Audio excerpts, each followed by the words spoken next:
Suportado ng mas nakararaming mga senador ang deklarasyon ni Pangulong Duterte ng martial law sa Mindanao. Hindi rin nakalusot ang hiling ng minorya sa Senado na magkaroon ng joint session ng Kongreso kaugnay nito. Samantala, ipinaliwanag naman ng DFA o ng Department of Foreign Affairs sa halos 100 mga diplomat kung bakit kinailangang magdeklara ng martial law sa Mindanao. May report si Jamsi Santi. Nasa ika-8 araw na ng gulo sa Marawi City at gayon din ang deklarasyon ng martial law sa Mindanao ni Pangulong Duterte. Kanina, 17 senador ang bumoto pabor sa Senate Resolution No. 388 na nagsasabing walang nakikitang dahilan ng Senado para i-revoke o ipatigil ang batas militar sa Mindanao sa ngayon. Base daw kasi sa impormasyong binigay ng ehekutibo, may rebellion nga at kailangan pangalagaan ng kaligtasan ng publiko. Pero ang ilang senador, pabor sa pagsasagawa ng joint session kahit na suportado nila ang martial law. Kaya na magbotohan naman sa Senate Resolution No. 390 ng minorya na nagsasabing dapat mag-joint session ng Kongreso, umabot sa siyamang pabor dito habang 12 ang hindi pabor. Ang sinabi naman ng Konstitusyon, malinaw doon, di ba, sa provision. Mag-joint session kung i-revoke.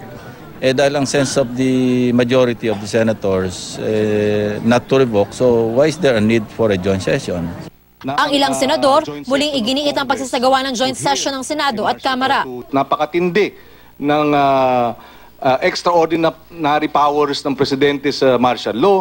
Milyon-milyon ang apektado dahil nga sa dami nung saklaw nung proklamasyon. And therefore, nararapat lamang na magkaroon ng official proceeding at mayroong public record sa pag-uusap nitong martial law declaration na ito. Bukas, ang mga miyembro naman ng Kamara ang bibigyan ng briefing ng mga security official. Pero ngayon pa lang, kumbinsido na ang liderato ng Kamara na pagtitibayan din ng mayorya ang proklamasyon ng martial law. Although sa Marawi lang yung putukan, yung terrorism laganap yan sa buong Mindanao. At saka halimbawa, tuloy-tuloy ang bakbakan doon, tumakbo yan sa kabilang probinsya.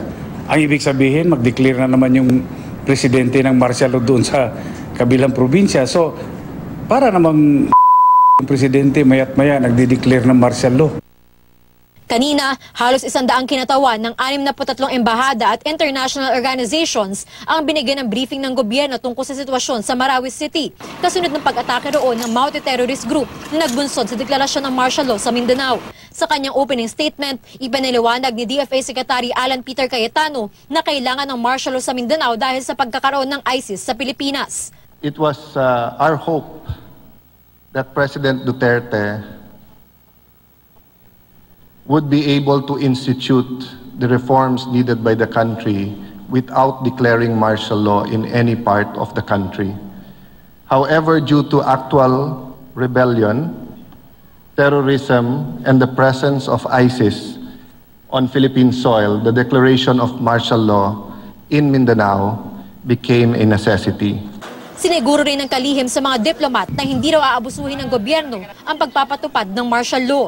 At sa gitna ng matinding gulo sa Marawi City, hindi na raw muna matutuloy ang biyahe ni Pangulong Duterte sa Japan sa June 5 hanggang 7. Sa pahayag ng Nikkei, formal na raw na kinansela ang pagdalo ng Pangulo sa 23rd International Conference on the Future of Asia na inisponsor ng Japanese Media Corporation na Nikkei. Nauna nang sinabi ni Presidential Spokesperson Ernesto Abella na kung si Pangulong Duterte ang tatanungin, nais niyang tutukan ang gulo sa Marawi. Nasa Davao City ngayon si Pangulong Duterte. Kagabi, binigyan siya ng briefing ni AFP Chief of Staff General Eduardo Año. Nakipagpulong din siya kay Moro Islamic Liberation Front Chairman Alhaj Murad Ibrahim. Tiniyak niya kina Ibrahim at First Vice Chairman Ghazali Jaafar na ang martial law sa Mindanao ay hindi para sa MILF, MNLF o NPA, kundi para supilin ang Maute Group. Jamsi Sante, GMA News.